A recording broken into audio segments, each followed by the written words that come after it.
मालती देवी के घर पर रोज रात के खाने को लेकर लड़ाई होती थी कि रात का खाना कौन बनाएगा। मालती देवी की दोनों बहुएं एक नंबर की कामचोर और आलसी थी। शाम होते ही दोनों को इतना आलस आता था कि रात का खाना बनाने में उनकी शामत आती थी। रात के 8 बज गए थे। मालती देवी को भूख लग गई थी। दोनों में से किसी ने खाना नहीं लगाया। रिया, ओ रिया बहू। मालती देवी की छोटी बहू रिया अपने कमरे से बाहर आती है। जी माँ जी। आज खाना नहीं बनेगा क्या? आज तो अर्चना दीदी की बारी थी, मैं रसोई में जाकर देखती हूँ उन्होंने क्या बनाया है। रिया रसोई में जाती है तो वहां कोई नहीं था।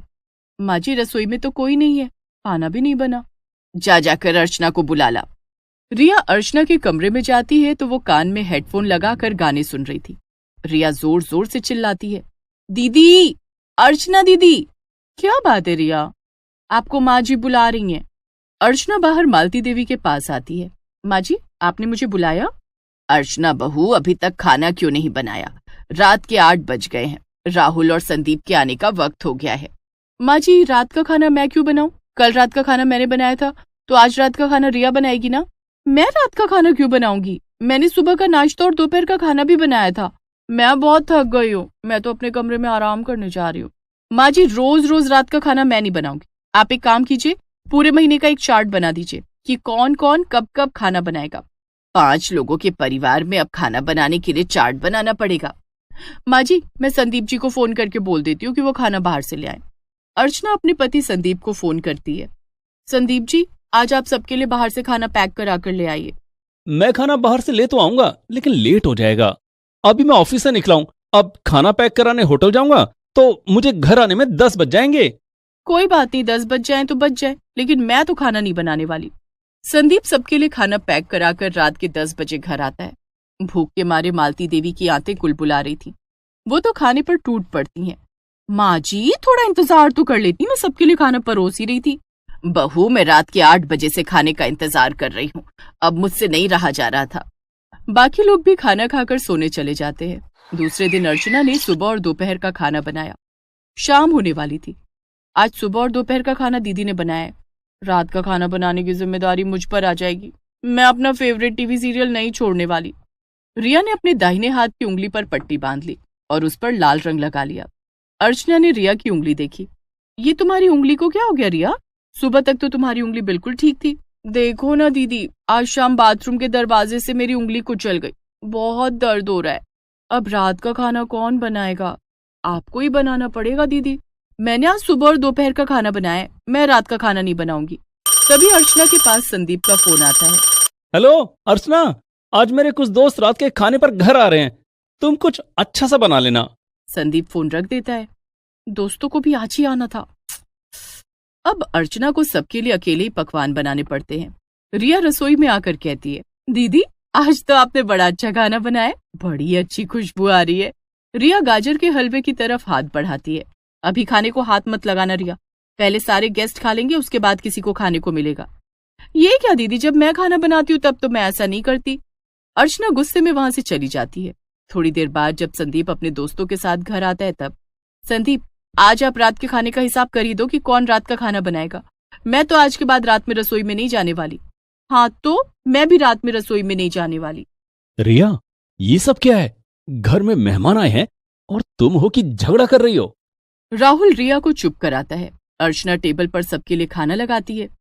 वाह भाभी जी, क्या खाना बनाया आपने, मजा आ गया। हाँ, ऐसा लग रहा है जैसे किसी रेस्टोरेंट में बैठकर खाना खा रहे हैं। पनीर की सब्जी और मिलेगी भाभी जी। हाँ, लीजिए ना भाई साहब। अर्चना सबको खाना खिलाती है। सारे मेहमान खाना खाकर चले जाते हैं। फिर घर की औरतें खाना खाने बैठती हैं। संदीप जी, आपने रात के खाने का क्या सोचा है? बेटा, रात का खाना बनाने के लिए काम वाली रख ले। मैं रोज रोज की किचकिच से तंग आ गई हूँ। कम से कम वक्त पर 2 रोटी तो मिलेगी। ठीक है माँ। संदीप रात का खाना बनाने के लिए काम वाली को बुलाता है। 5 लोगों के हिसाब से 1 महीने का 10,000 रुपया लगेगा। 10,000 रुपए? ये तो बहुत ज्यादा है। इससे कम नहीं होगा साहब। दाल, सब्जी, रोटी सब बनानी पड़ेगी। 5 लोग हो तो 20 रोटियां तो बनानी पड़ेंगी। रख लेते हैं भैया, महीने के 5,000 आप दे देना और 5,000 मैं दे दूंगा। ठीक है राहुल। काम वाली रख ली जाती है, लेकिन पहले ही दिन से उसने अपने रंग दिखाने शुरू कर दिए। वो 8 बजे रात पे काम पर आई। मंजू, तुझे 6 बजे आने के लिए कहा था, तू 2 घंटे लेट क्यों आई? मालकिन, मेरे बेटे की तबीयत खराब हो गई है, उसे लेकर डॉक्टर के पास गई थी, इसलिए लेट हो गई। कल से मैं टाइम पर आएगी। ऐसा कहकर वो रसोई में चली गई। 1 घंटे में उसने खाना बना लिया। जाते समय उसने मालती देवी से एडवांस रुपए मांगे। मालकिन, मुझे 5,000 रुपए एडवांस दे दो, बाकी के 5,000 आप महीने के अंत में दे देना। लेकिन आज तो तेरा पहला ही दिन है। मैंने बताया था कि मेरे बेटे की तबीयत बहुत खराब है, उसके इलाज के लिए पैसे मांग रही हूँ। मालती देवी अपने बड़े बेटे संदीप से पैसे मांगकर मंजू को दे देती है, लेकिन पैसे लेकर वो 3 दिन काम पर नहीं आती है। तीनों दिन खाना बनाने के लिए दोनों बहुओं में फिर से झगड़ा होने लगता है। मैंने कह दिया ना, मैं रात को रसोई में नहीं जाऊंगी। मैं भी रात को रसोई में नहीं जाऊंगी। आप दोनों शांत हो जाओ, मैं खाना बाहर से मंगा देता हूँ। राहुल, मेरे लिए पनीर चिली और नूडल्स मंगा देना। मेरे लिए कढ़ाई पनीर और नान मंगा देना। राहुल सबके लिए उनका मनपसंद खाना मंगाता है, लेकिन उसके काफी पैसे खर्च हो जाते हैं। आज तो बहुत पैसे लग गए। रात का खाना बहुत महंगा पड़ रहा है। काम वाली को 10,000 रुपए देने के बाद भी बाहर से खाना मंगाना पड़ रहा है। तुम दोनों चिंता मत करो, कल से रात का खाना मैं बनाऊंगी। 2 दिन तक रात को मालती देवी रसोई में जाकर सबके लिए खाना बनाती हैं। तीसरे दिन जब मंजू काम पर आती है, मंजू, तू 3 दिन क्यों नहीं आई? मालकिन, मेरे बेटे को अस्पताल में भर्ती करना पड़ा। मैं 3 दिन से अस्पताल में थी, तो काम पर कैसे आती? उस दिन मंजू ने खाना बनाया तो सबने राहत की सांस ली। थैंक गॉड कि मंजू काम पर आ गई। लेकिन मंजू कुछ दिन काम पर आने के बाद फिर गायब हो जाती है। उसके न आने पर रात को रसोई में कोई नहीं जाता। मालती देवी को ही रात का खाना बनाना पड़ता। इस तरह मंजू महीने के 15 दिन छुट्टियों पर ही रही और महीने के आखिर में आकर वो पूरे पैसे भी ले गए। ये सब कुछ देखकर संदीप, राहुल और मालती देवी ने कुछ डिसाइड किया। दूसरे दिन मंजू काम पर नहीं आई। माँ जी, आज मंजू क्यों नहीं आई? उसे मैंने काम से निकाल दिया है। माँ जी, आपने मंजू को काम से निकाल दिया तो रात का खाना कौन बनाएगा? उसी समय संदीप और राहुल ऑफिस से घर आ जाते हैं। अरे, आप दोनों इतनी जल्दी घर आ गए? अभी तो शाम के 6 बजे है। हाँ, अब से हम दोनों जल्दी ही घर आएंगे। इतना कहकर दोनों भाई रसोई में चले जाते हैं। संदीप सबके लिए चाय बनाने लगता है और राहुल सब्जी काट रहा होता है। चाय बनाने के बाद संदीप सबको चाय देता है। भैया, ये चाय आपने बनाई है? हाँ रिया। राहुल कहाँ है? वो रसोई में है। रिया और अर्चना दोनों रसोई में जाती हैं तो देखती हैं कि राहुल सब्जी बना रहा होता है। राहुल, ये आप क्या कर रहे हैं? सब्जी बना रहा हूँ। लेकिन सब्जी आप क्यों बना रहे हैं? तो कौन बनाएगा? मंजू को आप लोगों ने काम से क्यों हटा दिया? तभी संदीप वहां आ जाता है। मंजू महीने में 15 दिन काम पर आकर महीने के पूरे 10,000 रुपए ले गई। बाकी के 15 दिन हमने बाहर से खाना मंगाया, या फिर माँ ने खाना बनाया, या फिर माँ ने खाना मंगाया। हम इतने पैसे बर्बाद नहीं कर सकते और ना ही बुढ़ापे में माँ से काम करवा सकते हैं। इसलिए हम दोनों भाइयों ने ये डिसाइड किया है कि अब से रोज हम ऑफिस से जल्दी घर आएंगे और रात का खाना हम दोनों मिलकर बनाएंगे। लेकिन इससे आप लोगों की जॉब पर इफेक्ट पड़ेगा। हाँ, इस तरह रोज रोज आप लोग ऑफिस से जल्दी घर आएंगे, ये ठीक नहीं है। कुछ तो करना पड़ेगा रिया। या तो हम लोग नौकरी कर लें या रात का खाना बना लें। तो हमने रात की रसोई की जिम्मेदारी उठाने की सोची है। आखिर माँ को वक्त पर खाना देना हम भाइयों की ही जिम्मेदारी है। नहीं संदीप, हमें माफ कर दीजिए। आप दोनों ने हमारी आंखें खोल दी। ये जिम्मेदारी हमारी है जिसे हम भूल गए थे। आप दोनों कमरे में जाकर आराम कीजिए। आज से रात का खाना मैं बनाऊंगी। नहीं दीदी, आप अकेले खाना नहीं बनाएंगी, मैं आपकी मदद करूंगी। उस दिन से दोनों बहुएं मिलकर रात का खाना बनाने लगी और मालती देवी के परिवार में रात की रसोई का झगड़ा खत्म हो गया।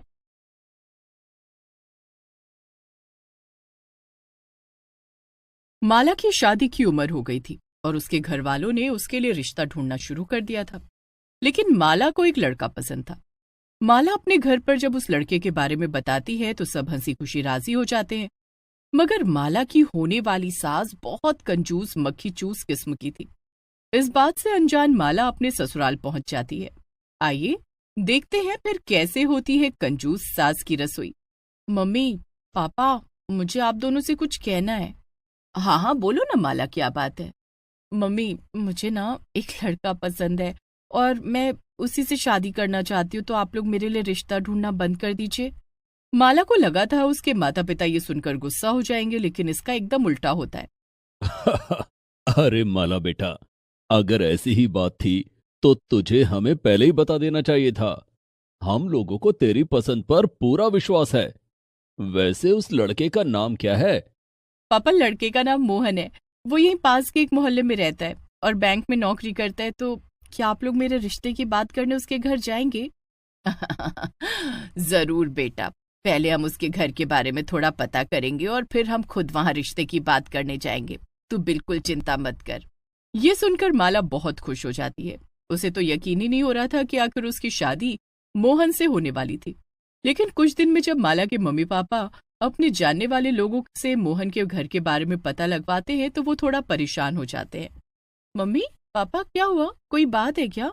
आप लोग इतने परेशान क्यों लग रहे हैं? बेटा माला, हमने मोहन के घर वालों के बारे में पता किया और हमें एक अजीब बात पता चली है। क्या? वो क्या मम्मी? हमने सुना है कि मोहन की माँ बहुत कंजूस है। उनकी कंजूसी के किस्से तो पूरे शहर में मशहूर हैं। भला तू वहां कैसे रह पाएगी बेटा? ये सुनकर माला निराश हो जाती है। देखो बेटा, हम तुम्हें मना नहीं कर रहे। शादी करने का फैसला तुम्हारा है। अगर तुम अभी भी यही चाहती हो कि हम वहां रिश्ते की बात लेकर जाएं, तो हम चले जाएंगे। लेकिन हमारे ख्याल से तो ये तुम्हारे लिए ठीक नहीं। पापा मम्मी, आप दोनों चिंता मत करिए। कंजूस होना कोई गलत बात थोड़ी है। मैं सब संभाल लूंगी। लेकिन मुझे शादी तो सिर्फ मोहन से ही करनी है। उसकी माँ की कंजूसी से मुझे क्या करना? माला के मम्मी पापा फिर कुछ नहीं कहते हैं और अगले ही दिन जाकर माला के रिश्ते की बात कराते हैं। कुछ ही दिनों में माला और मोहन की शादी भी हो जाती है और माला अपने ससुराल चली जाती है। शादी के अगले दिन सुबह सुबह माला उठती है और सोचती है, आज ससुराल में मेरा पहला दिन है। सबसे पहले सबको बढ़िया चाय बनाकर पिलाती हूँ और कुछ अच्छा सा नाश्ता खिलाती हूँ। उसके बाद घर की पहली रसोई में दोपहर में खीर और अच्छा अच्छा खाना बनाऊंगी। लेकिन जैसे ही माला किचन की तरफ बढ़ती है, उसकी सास उसे रोक देती है। अरे अरे, क्या हुआ बहू? किचन में क्या करने जा रही हो? वो माँ जी, वो सबके लिए कुछ चाय नाश्ता बनाने जा रही थी। चाय का सुनकर माला की सास सुमन हड़बड़ा जाती है और उससे कहती है, अरे नहीं नहीं बहू, हम सुबह सुबह चाय नहीं पीते। अरे तुम्हें पता भी है चाय पीने से कैंसर हो जाता है। तुम तो एक काम करो, पानी गर्म कर दो। ये सुनकर माला तो हैरान ही रह जाती है। क्या? पानी?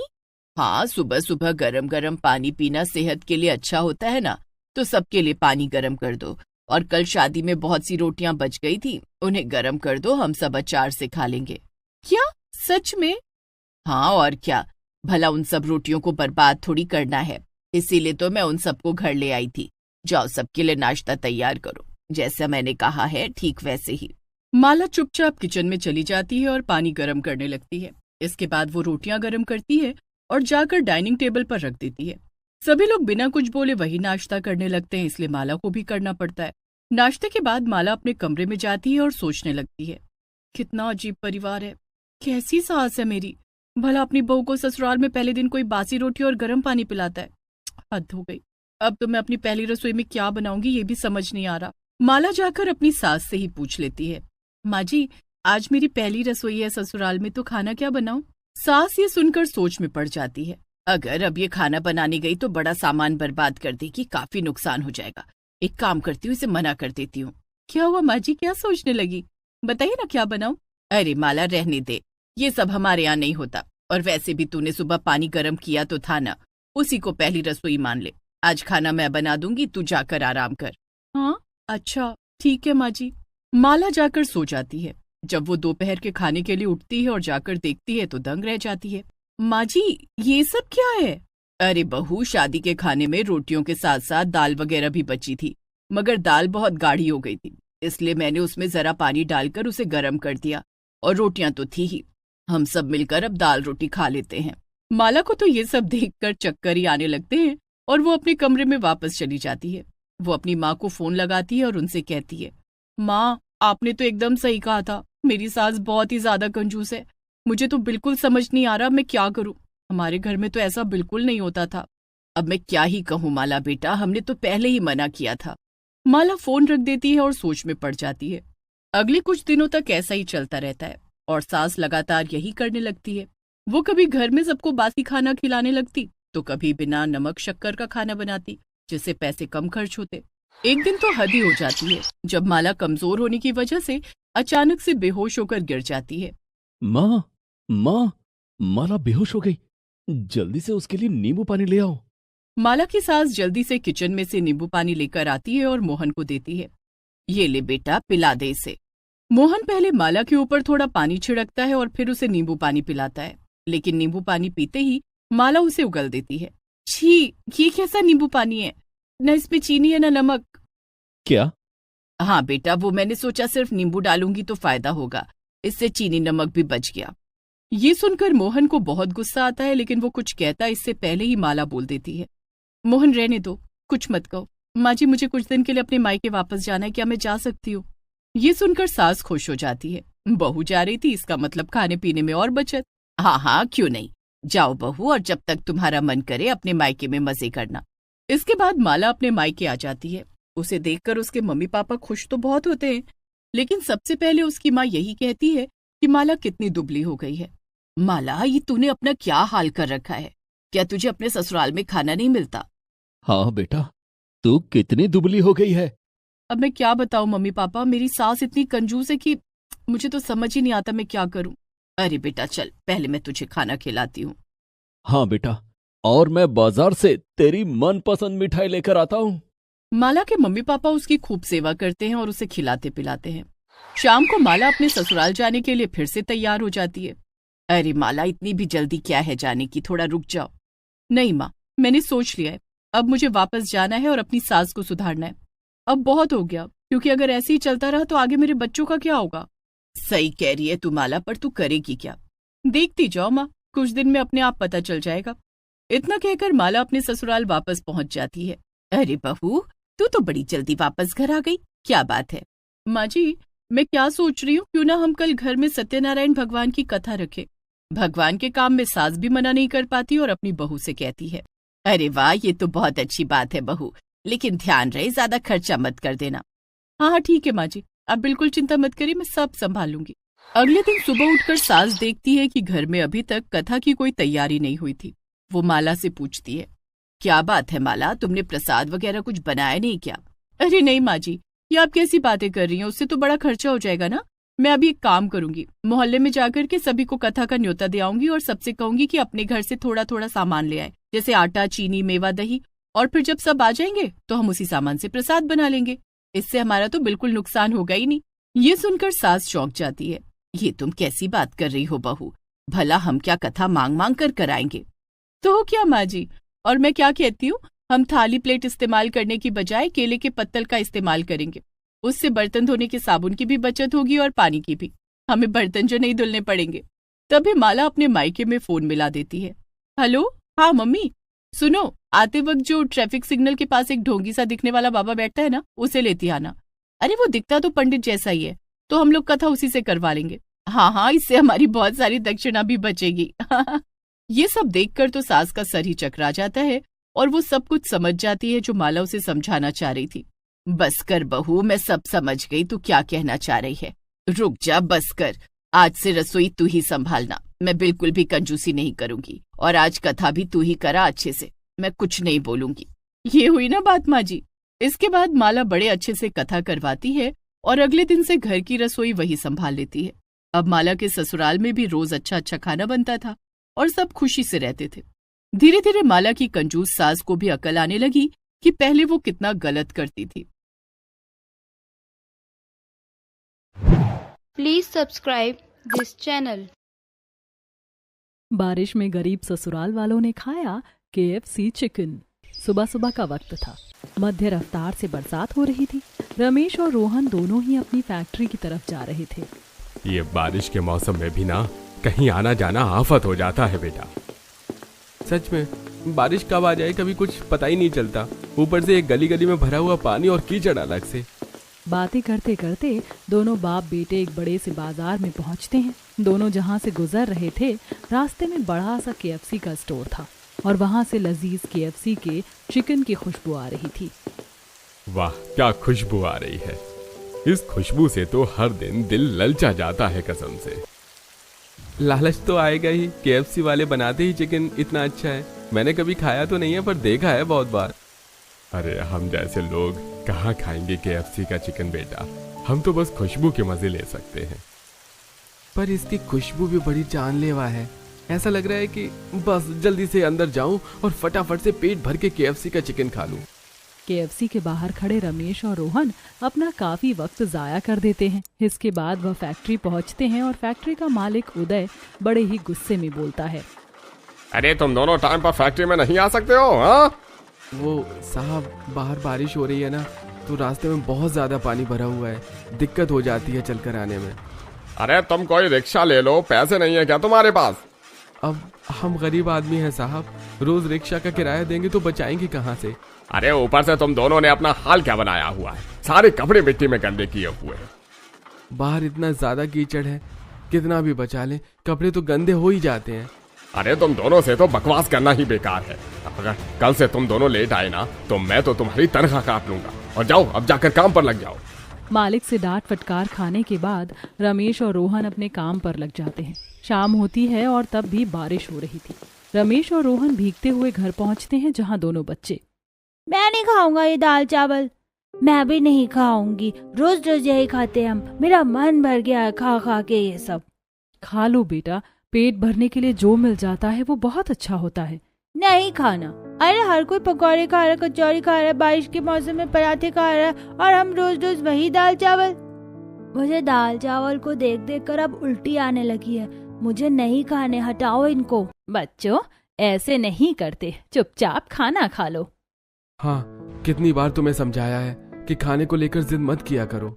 बेचारे बच्चे मन मारकर जैसे तैसे दाल चावल खा लेते हैं और बाकी सभी लोग भी खाना खाकर सो जाते हैं। अगले दिन बच्चे गली में खेल रहे थे, तभी वहाँ पर दो अमीर पड़ोसी बच्चे आते हैं। अरे तुम दोनों क्या खेल रहे हो? कुछ नहीं, हम तो टीवी टावर खेल रहे हैं। तो मैं और सोनम भी खेलेंगे तुम्हारे साथ टीवी टावर। ठीक है, तो फिर आ जाओ, चलो खेलना शुरू करते हैं। सभी बच्चे आपस में टीवी टावर खेलना शुरू कर देते हैं। कुछ देर बाद अमीर बच्चों की दादी उर्मिला उनके पास आती है। अरे बच्चों, तुम्हारा खेलना हो गया है तो घर चलो, मैंने तुम्हारे लिए KFC का चिकन मंगाया है। अरे वाह, आप सच कह रही हैं दादी? KFC का चिकन, मजा आ जाएगा आज तो। इतना अच्छा मौसम, ऊपर से इतना अच्छा खाना, दिल खुश हो गया। आज तो जुबान की बल्ले बल्ले हो गई। तुम दोनों जल्दी से घर आ जाओ, मैं तब तक चिकन निकाल कर थाली में रखती हूँ। उर्मिला वहाँ से चली जाती है और सोनू और गुड़िया सोनम और राजू से पूछते हैं, ये KFC का चिकन क्या होता है? हमने कभी नहीं सुना। अरे तुम दोनों को भी इतना नहीं पता? अरे KFC का चिकन बहुत ज्यादा स्वादिष्ट होता है, एकदम कुरकुरा सा, और उसके साथ चटनी भी मिलती है, बड़ी स्वाद। खाकर तो मजा ही आ जाता है। हम तो जा रहे हैं खाने के लिए। बिल्कुल, चलो चलो जल्दी चलते हैं, फिर कभी साथ में खेलेंगे। राजू और सोनम की बात सुनकर अब गुड़िया और सोनू का दिल भी ललचा जाता है और दोनों खेलना छोड़कर घर जाते हैं और अपनी बुआ से कहते हैं, बुआ हमें KFC का चिकन खाना है। वो हाँ, बहुत ज्यादा स्वादिष्ट होता है। KFC का चिकन, ये क्या होता है? मैंने कभी नहीं सुना। तुम कहाँ से रोज नई नई चीजें सुनकर आ जाते हो और फिर खाने की डिमांड करने लगते हो, और तुम्हें कैसे पता स्वादिष्ट होता है? तुमने कभी खाया है? नहीं माँ, सोनम और राजू ने हमें बताया। आज उनकी दादी ने उनके लिए KFC का चिकन मंगवाया था। सोनम कह रही थी वो बहुत ज्यादा लजीज होता है। उसकी बातें सुनकर ही मेरे मुंह में पानी आ गया, मुझे वही चाहिए। अरे बच्चों, पता नहीं बाजार में क्या कुछ आता रहता है। अब सब कुछ उठाकर थोड़ी ना खा लेंगे, और हमने जब कभी सुना नहीं है, देखा नहीं है, वो कैसे खा लें? पर वो बहुत अच्छा होता है, हमें ला दो ना।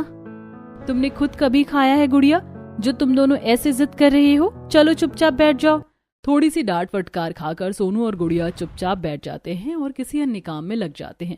रात को जब रोहन और सुरेश घर आते हैं तो फिर से उन दोनों का KFC का चिकन मांगना शुरू हो जाता है। पापा हमें KFC का चिकन ला दो ना, हमें वही खाना है। हाँ, एक बार ला दो, बस एक बार, चाहे थोड़ा सा ला दो, हमें बस उसका स्वाद चक्कर देखना है। अरे पता नहीं क्या पट्टी पढ़ा दिए पड़ोस के बच्चों ने इनको। जब से घर आए हैं बस यही बोले जा रहे हैं KFC का चिकन। अरे अब इसमें बच्चों की क्या गलती है? KFC का चिकन है ही ऐसा कि हर कोई भी दीवाना हो जाए। बिल्कुल सही, और वो सच में बहुत ज्यादा स्वादिष्ट होता है। पर हमने तो कभी देखा तक नहीं है भैया, हमें कैसे पता होगा वो कैसा होता है और कैसा नहीं होता है? और खाने की तो बात बहुत दूर की है। चिंता मत करो बच्चों, एक दिन मैं तुम्हें KFC का चिकन जरूर खिलाऊंगा। हाँ बेटा, अभी हाल फिलहाल के लिए घर में जो बना है तुम वही खा लो। कुछ दिनों बाद रोहन के घर पर शर्मा जी, जो कि एक बहुत अच्छे घर से थे, वो एक दावत का इनविटेशन लेकर आते हैं। सुरेश भाई साहब, आप सबको आना है। अरे जी जी, जरूर आएंगे शर्मा जी, आपने बुलाया है तो आना ही पड़ेगा। सब कुछ आपके सामने ही है, हम भी आपके जैसे ही थे, लेकिन आज कहाँ पहुंच गए हैं। पर हमारा दिल और रिश्ता आज भी वही है। बस यही तो मान सम्मान वाली बात है। चिंता मत कीजिए भाई साहब, हम समय पर पहुंच जाएंगे। चलिए ठीक है, मैं चलता हूँ, बहुत सारे काम हैं और भी कई लोगों को अभी न्योता देना बाकी है। शर्मा जी न्योता देकर चले जाते हैं और सभी लोग दावत में जाने के लिए बहुत ज्यादा उत्साहित हो जाते हैं। 2 दिन बाद दावत होती है और सभी लोग तैयार होकर दावत में पहुंचते हैं। तभी रोहन के कानों में ये बात आती है कि दावत में KFC का चिकन लगा है। अरे यहाँ पर KFC का चिकन लगा हुआ है?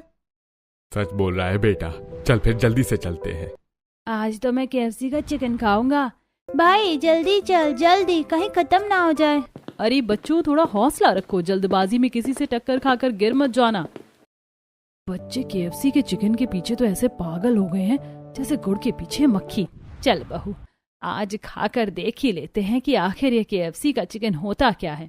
सभी लोग KFC चिकन के पास पहुंचते हैं, लेकिन वहां पर चिकन बहुत थोड़ा सा बचा होता है और जो भी होता है उसमें से भी सभी परिवार वाले थोड़ा थोड़ा ले लेते हैं और अच्छे से दावत खाने के बाद सभी लोग घर आते हैं। मजा आ गया। आहा, क्या चिकन था। मुझे तो अभी भी बार बार मुंह में उसका स्वाद आ रहा है। सच में मुझे नहीं पता था कि KFC का चिकन ऐसा होता है। ऐसा चिकन तो मैं हर दिन खा सकती हूँ। हमारे बच्चे बिल्कुल सच बोल रहे थे, ये तो लाजवाब है, लाजवाब। देखा, मैंने कहा था ना, ऐसे ही थोड़े ना हम जिद कर रहे थे KFC के चिकन खाने की। थोड़ी और बातचीत करने के बाद सभी लोग सो जाते हैं। दिन गुजरते चले जाते हैं और एक दिन पायल घर पर नॉर्मल चिकन बना देती है।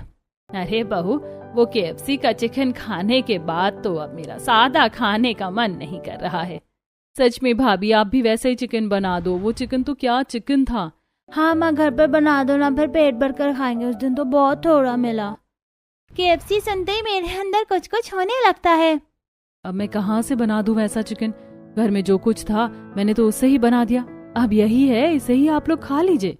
पायल की बात सुनकर सभी लोग चुप हो जाते हैं और जो बना होता है उसे ही आराम से खा लेते हैं। दिन गुजरते जाते हैं और एक दिन सुबह जब रोहन और सुरेश फैक्ट्री पहुंचते हैं तो वहां मालिक उदय गुस्से में बोलता है, मुझे पता है आप वैसे ही कुछ लोग हैं जो फैक्ट्री में से बेकार सामान को चुरा कर उसे बेचकर तनख्वाह से ज्यादा पैसे अपनी जेब में भर रहे हैं। ये कैसी बात बोल रहे हैं साहब? भला ऐसा कौन कर सकता है फैक्ट्री में? क्या पता बेटा कौन कर रहा है। हम दोनों तो ईमानदारी से काम कर रहे हैं, हमें क्या ही मतलब है।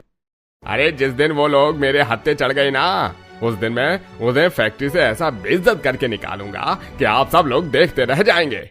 उदय की बात सुनकर फैक्ट्री के सभी लोग डर जाते हैं, लेकिन सुरेश और रोहन सामान्य रूप से अपना काम करते रहते हैं। शाम को दोनों बाप बेटे घर जा रहे होते हैं तो गलियों में पानी बहुत ज्यादा होता है। इस पानी में और नहीं चला जा रहा है। कुछ समझ नहीं आ रहा कहाँ पर गड्ढे हैं और कहाँ पर जमीन है। सच में बारिश ने तो इस बार बुरा हाल कर दिया है। ऐसे ही चलता रहेगा तो काम कैसे करेंगे।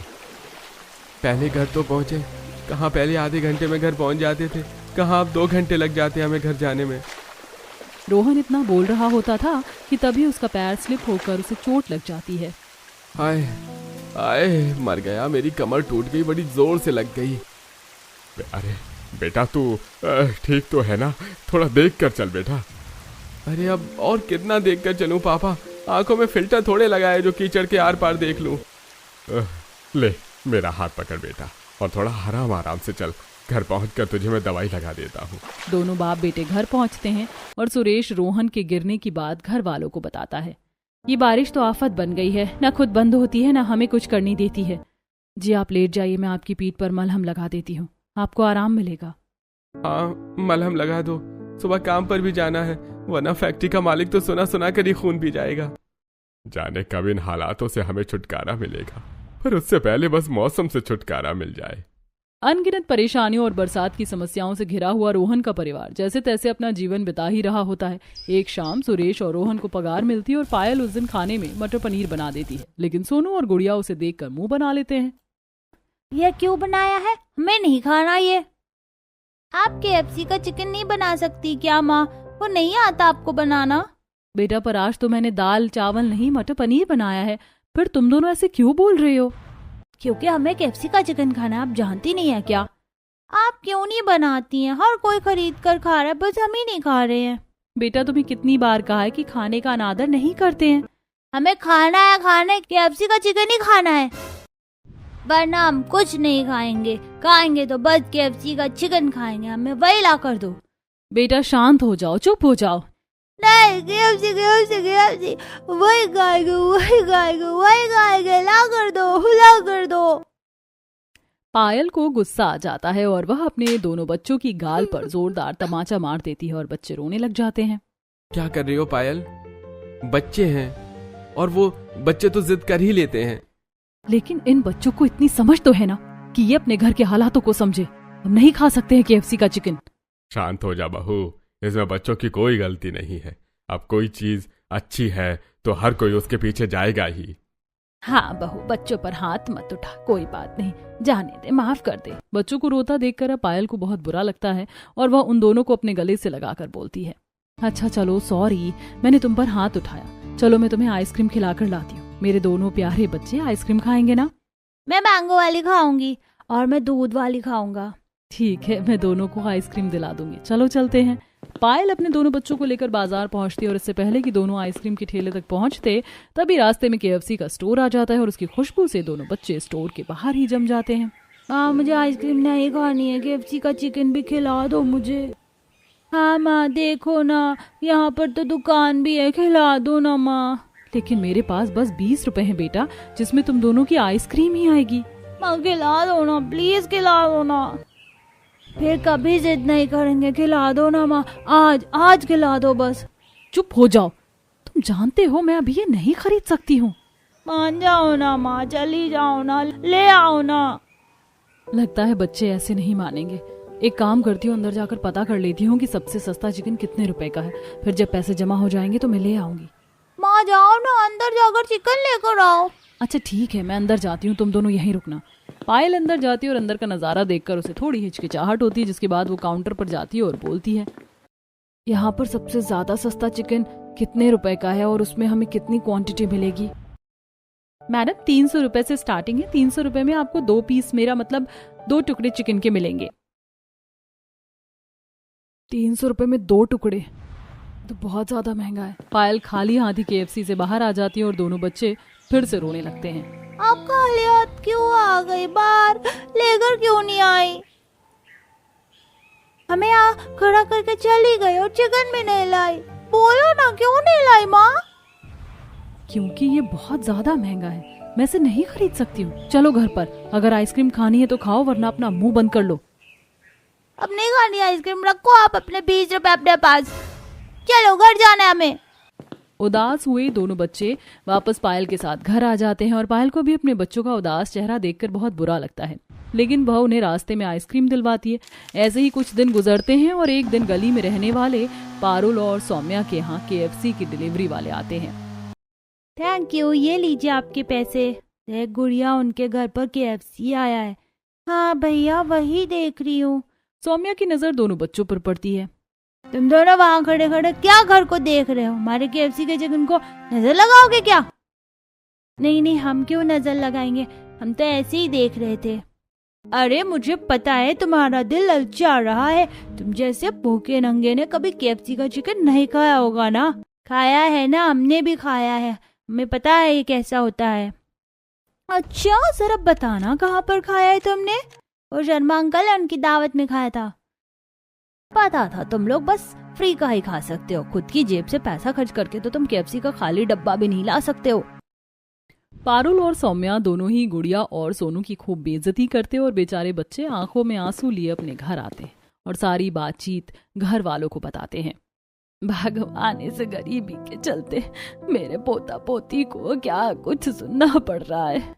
सच में काश कि हमारे पास इतने पैसे होते कि हम भी हर दिन KFC का चिकन मंगाकर अपने बच्चों को दे सकते, पर ऐसा नहीं है ना। और बच्चों को भी समझना चाहिए, हर बात पर लालच ठीक नहीं होता। पर हमने कुछ नहीं कहा था, हम तो बस दूर खड़े थे। दीदी अपने आप ही हमसे बोल रही थी। कोई बात नहीं बेटा, अब इसमें उनकी भी क्या गलती है, तुम जाने दो, सबकी बातों को दिल से नहीं लगाते। जैसे तैसे करके पायल अपने बच्चों के टूटे हुए दिल को फिर से जोड़ने की कोशिश करती। दिन गुजरते जाते हैं और एक सुबह जब रोहन और सुरेश फैक्ट्री में काम कर रहे होते हैं। अरे बेटा, लगता है ये वाला सामान बेकार ही पड़ा हुआ है यहाँ पर। हाँ तो एक काम करते हैं, इसे उठाकर हम बाकी के बेकार सामान में रखते हैं, फिर मालिक को जो करना होगा वो अपने आप कर लेंगे। हाँ सही बोल रहा है तू, चल चलते हैं। तो इधर से उठा, मैं इधर से उठाता हूँ और रख देते हैं। हाँ ठीक है पापा, चलो उठाओ। दोनों बाप बेटा मिलकर बेकार सामान को बाकी के बेकार सामान के पास रखने जा रहे होते हैं और उन्हें ऐसा करते हुए मालिक खुद देख लेता है। मुझे पता था तुम दोनों ही हो जो फैक्ट्री से सामान चोरी कर रहे हो। अरे नहीं नहीं मालिक, हम तो बस इस सामान को रखने के लिए जा रहे थे। हाँ हाँ, हमने तो आज तक फैक्ट्री से मिट्टी तक नहीं चुराई है, सामान चुराने की बात तो बहुत दूर है। अरे तुम दोनों ना ज्यादा चालू बनने की कोशिश मत करो। तुम जैसे फटेहाल लोग ही होते हैं जो गरीबी का झूठा लिबास पहनकर अंदर ही अंदर चोरियां करते हैं। नहीं नहीं साहब, हम सच बोल रहे हैं, हमने कोई चोरी नहीं की है। और चोरी करने का ख्याल भी हमारे दिल में आया ही नहीं है। हाँ, हमें हमारी नौकरी से बहुत प्यार है। अरे लेकिन अब तुम्हारी नौकरी तुम्हारे हाथ से जा चुकी है। मैं अभी के अभी तुम दोनों को काम से निकाल रहा हूँ। दोबारा मेरी फैक्ट्री में नजर मत आ जाना तुम दोनों। उधर रमेश और रोहन को उसी वक्त काम से निकाल देता है। परेशान हुए दोनों बाप बेटे बारिश में घर पहुंचते हैं और उनका उदास चेहरा देखकर विमला बोलती है, हाजी क्या हो गया, आप दोनों इतना जल्दी कैसे आ गए और इतना परेशान क्यों हैं? हाँ भैया, क्या बात है, सब कुछ ठीक ठाक तो है ना? हमारे मालिक ने हमें काम से निकाल दिया है। उन्होंने हम पर झूठा चोरी का इल्जाम लगा दिया और हमारी बात भी नहीं सुनी। ये आप क्या कह रहे हैं? काम नहीं होगा तो फिर हमारा क्या होगा? घर कैसे चलेगा? कुछ न कुछ तो करेंगे ही बहू, ऐसे हाथ पे हाथ रखकर तो नहीं बैठे रहेंगे। अब कोई नई नौकरी तलाशनी पड़ेगी। रोहन और सुरेश की नौकरी चले जाने के बाद तो अब घर के हालात और ज्यादा खराब हो जाते हैं। दोनों बाप बेटे इधर उधर काम के लिए भटकते हैं, लेकिन उन दोनों को कोई पक्का काम नहीं मिलता है। ऐसे में एक दिन पायल बोलती है, जी सुनिए ना, मैं आपसे कुछ कहना चाहती हूँ। हाँ बोलो पायल, क्या बात है? जी घर चलाने के लिए अब आप इतनी मेहनत कर रहे हैं तो मुझे भी काम करने दीजिए। ये तुम क्या बोल रही हो? तुम वैसे ही घर का काम करती हो, ऐसे में बाहर का काम भी करोगी? जी कहीं पर झाड़ू पोछे का काम मिल रहा है, 2 पैसे घर में आ जाएंगे तो किसी जरूरत के समय काम आ जाएंगे। ठीक है पायल, मैं तुम्हारी बात भी समझ रहा हूँ। घर चलाने के लिए शायद अब हम दोनों को ही मेहनत करनी पड़ेगी। अब रोहन, सुरेश और पायल तीनों मिलकर कमाने लगते हैं और जैसे तैसे घर की रेलगाड़ी धीमी धीमी रफ्तार से चलने लगती है। ऐसे ही एक दिन जोरों की बारिश हो रही होती है और हर तरफ पानी ही पानी होता है और रोहन अपने घर जा रहा होता है। हे भगवान, घुटनों तक पानी जमा हो गया है, पता नहीं घर वालों का क्या हो रहा होगा। बस घर के अंदर पानी न जाए, इतना शुक्र रखना भगवान। अब जल्दी जल्दी घर जाना होगा वरना पानी और ज्यादा बढ़ जाएगा। रोहन थोड़ी आगे चलता है तो देखता है कि एक गाड़ी बारिश के पानी में फंसी हुई है। ये गाड़ी तो बहुत बुरी तरीके से पानी में फंसी हुई है और लगता है गाड़ी के अंदर भी कोई है। मुझे पास जाकर देखना होगा, शायद किसी को मदद चाहिए। रोहन गाड़ी के पास जाता है तो अंदर एक मनीष नाम का आदमी बैठा होता है जो जोर जोर से शीशे पर हाथ मार रहा होता है। अरे मुझे बाहर निकालो, पानी में फंसने की वजह से मेरी गाड़ी ठंडी होकर बंद हो गई है। अरे मेरा दम घुट रहा है, मुझे बाहर निकालो। साहब चिंता मत करो, मैं आपको बाहर निकालता हूँ, थोड़ा हौसला रखिए। रोहन गाड़ी का शीशा तोड़ने के लिए इधर उधर कुछ देखने लगता है, लेकिन पानी की वजह से उसे कुछ नजर नहीं आता है। मैं क्या करूं? अरे इन साहब को गाड़ी से बाहर कैसे निकालूं? अरे अगर थोड़ी और देर हो गई तो दम घुटने की वजह से ये अंदर ही बेहोश हो जाएंगे। एक काम करता हूँ, हाथ से ही शीशा तोड़ देता हूँ। रोहन जोर से शीशे पर 2-4 मुक्के मारता है और गाड़ी का शीशा चकनाचूर हो जाता है, जिसके बाद रोहन मनीष को सही सलामत गाड़ी से बाहर निकालता है, लेकिन उसका हाथ लहूलुहान हो जाता है। तुम्हारा बहुत बहुत शुक्रिया, तुमने हमारी जान बचा ली, अपनी परवाह किए बगैर मुझे बचा लिया। अरे कोई बात नहीं साहब, ये तो मेरा फर्ज था। लेकिन तुम्हें बहुत ज्यादा चोट लग गई है, चलो मैं तुम्हें डॉक्टर के पास ले चलता हूँ। अरे कोई बात नहीं साहब, मैं अपनी मलहम पट्टी करवा लूंगा। नहीं, तुमने मेरी मदद की है, बदले में मुझे भी तुम्हारी मदद करने दो। मनीष रोहन को लेकर तुरंत ही पास के अस्पताल पहुंचता है और वहां उसके हाथ पर मलहम पट्टी करवाता है। वैसे तुम कौन हो और क्या करते हो? तुम्हारा नाम क्या है? मेरा नाम रोहन है और मैं बस ऐसे ही मजदूरी का काम करता हूँ। किसी पक्के काम की तलाश में हूँ साहब। गरीबी में घर चलाना बड़ा मुश्किल है और ऊपर से बारिश। वैसे अगर तुम चाहो तो मैं तुम्हारी मदद कर सकता हूँ। आप सच बोल रहे हैं क्या साहब? हाँ, ये लो, कल तुम इस पते पर आ जाना, मैं तुम्हें काम दूंगा और वो भी बहुत अच्छा। मनीष से वह कार्ड लेकर रोहन अपनी जेब में डाल लेता है, जिसके बाद वह घर आता है और रोहन की चोट देखकर सभी घर वाले डर जाते हैं। जिसके बाद रोहन अपनी और मनीष की मुलाकात के बारे में घर वालों को बताता है। जी किसी की इतनी भी क्या मदद करनी कि खुद को चोट पहुंचाया जाए। अरे कोई बात नहीं, किसी का भला करने से हमारा भला ही होता है, भगवान भी यही कहते हैं। पर बेटा, इतना ज्यादा भला भी नहीं करना चाहिए। वो तो शुक्र है कि वो इंसान अच्छा था जिसने बदले में तेरी मदद की। हाँ भैया, वरना कोई किसी की फिजूल मदद कभी नहीं करता है। अब देखते हैं ना, कल उस आदमी ने जिस पते पर बुलाया है वहां पर जाऊंगा, क्या पता कुछ काम मिल जाए। कुछ देर बाद सभी लोग खाना खाकर आराम से सो जाते हैं। अगले दिन रोहन उस कार्ड पर लिखे हुए पते पर पहुंचता है तो वह और किसी चीज का नहीं बल्कि KFC के एक स्टोर का ही पता था। रोहन अंदर जाता है और सामने ही उसे मनीष मिल जाता है। अरे अरे रोहन, आगे तुम्हारा ही इंतजार कर रहा था। हाँ साहब, मैं आ गया, लेकिन आपने मुझे यहाँ क्यों बुलाया है? यहीं पर तो मैं तुम्हें काम पर लगाने वाला हूँ। ये मेरा ही स्टोर है, ये KFC मैं चलाता हूँ, यहाँ का मैनेजर हूँ मैं। अच्छा, तो इसका मतलब मुझे KFC में नौकरी मिलने वाली है? हाँ, क्यों, क्या हो गया? तुम इतना ज्यादा मुस्कुरा क्यों रहे हो? अरे नहीं, कुछ नहीं साहब, बस अच्छी जगह नौकरी मिल रही है ना, इस वजह से बहुत खुश हो गया। हाँ ठीक है, तो कल यहाँ पर पैर साफ सफाई के काम के लिए रख रहा हूँ। ठीक है साहब, मैं साफ सफाई कर लूंगा, कोई दिक्कत नहीं है। रोहन KFC में साफ सफाई करने के काम में लग जाता है। वहीं दूसरी तरफ पायल भी अपना काम कर रही होती है। अब महीने का आखिरी दिन आता है और रोहन को KFC से तनख्वाह मिलती है और साथ ही मनीष बहुत सारा KFC का चिकन पैक करके रोहन को देता है और बोलता है, ये लो रोहन, ये तुम्हारे और तुम्हारे परिवार वालों के लिए। अरे इसकी क्या जरूरत थी साहब, आज तो तनख्वाह मिली है, मैं तनख्वाह वैसे खरीद लेता। अरे नहीं, हमारे यहाँ हर महीने स्टाफ को कॉम्प्लीमेंट्री दी जाती है। तुम्हारे साथ साथ बाकी सभी लोगों को भी हमने चिकन दिया है। आपका बहुत बहुत शुक्रिया साहब, आज तो मेरे परिवार वाले खुश हो जाएंगे। हाँ ठीक है, कल मिलते हैं। जाओ अपने परिवार वालों के साथ KFC का चिकन खाओ और एंजॉय करो। दूसरी तरफ पायल भी घर पर तनख्वाह लेकर और चिकन लेकर पहुंचती है और वह घर पर ही KFC के चिकन जैसा चिकन बनाती है। रोहन भी थोड़ी ही देर में घर पहुंचता है और सारा चिकन पायल को देता है। अरे आज मैंने भी घर पर KFC वाला चिकन बनाया है और ये मुझे मेरे मालिक ने दिया है और उन्होंने कहा है कि हर महीने मुझे ऐसे ही KFC का चिकन मिला करेगा। भगवान की लीला भी न्यारी है, कभी हमारे पास खाने को थोड़ा सा भी नहीं था और आज इतना ज्यादा आ गया है। भगवान ने सच में किस्मत पलट दी। कहाँ हम थोड़े थोड़े स्वाद के लिए मरे जा रहे थे और कहाँ आज हमारे पास पेट भर कर खा ले, उसके बाद भी बच जाएगा। आज तो बहुत मजा आएगा, जी भर के KFC का चिकन खाऊंगा, बहुत सारा खाऊंगा। मुझसे तो रुका नहीं जा रहा है, माँ जल्दी से दे दो ना, थाली में डालकर दे दो। हाँ लो, तुम खाओ पहले। आज तो बच्चों का दिल खुश हो गया और सब कुछ बस आपकी वजह से हुआ है भैया भाभी। सच में तुम दोनों पति पत्नी ने मिलकर बहुत मेहनत की है। अरे कैसी बातें कर रहे हैं आप ससुर जी, ये तो हमारा फर्ज है। चलिए अब सब मिलकर KFC का चिकन खाते हैं। और क्या ठंडा होने का इंतजार थोड़े ना करना है, चलो सब बैठकर आराम से बातें करते हैं और अपनी आज शाम की दावत का मजा लेते हैं। सभी लोग एक साथ बैठकर घर पर बनाया हुआ KFC से आया हुआ चिकन खाते हैं, खूब सारी बातें करते हैं। गुजरते वक्त के साथ अब मनीष KFC में साफ सफाई की नौकरी के साथ साथ KFC में चिकन बनाने का काम भी करने लगता है और एक दिन मनीष बोलता है, मैं तुम्हारे काम से बहुत ज्यादा खुश हूँ, तुम बहुत ही अच्छा चिकन बना रहे हो। आपका शुक्रिया साहब, सब आपकी मेहरबानी है, आप मुझे यहाँ ना लाते तो शायद ये सब कुछ ना होता।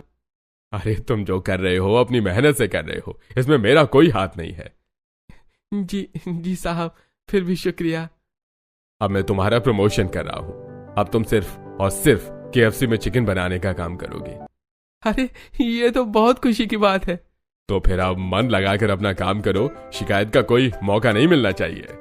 इतना कहकर मनीष रोहन की पीठ थपथपाता है और वहां से चला जाता है। अब लीडर बनने के बाद रोहन को अच्छे पैसे मिलने लगते हैं और उससे अकेले की कमाई से ही घर बहुत अच्छे से चलने लगता है। इसके बाद पायल को भी बाहर जाकर काम करने की जरूरत नहीं पड़ती है और घर में KFC के चिकन को लेकर किसी को भी तरसना नहीं पड़ता है।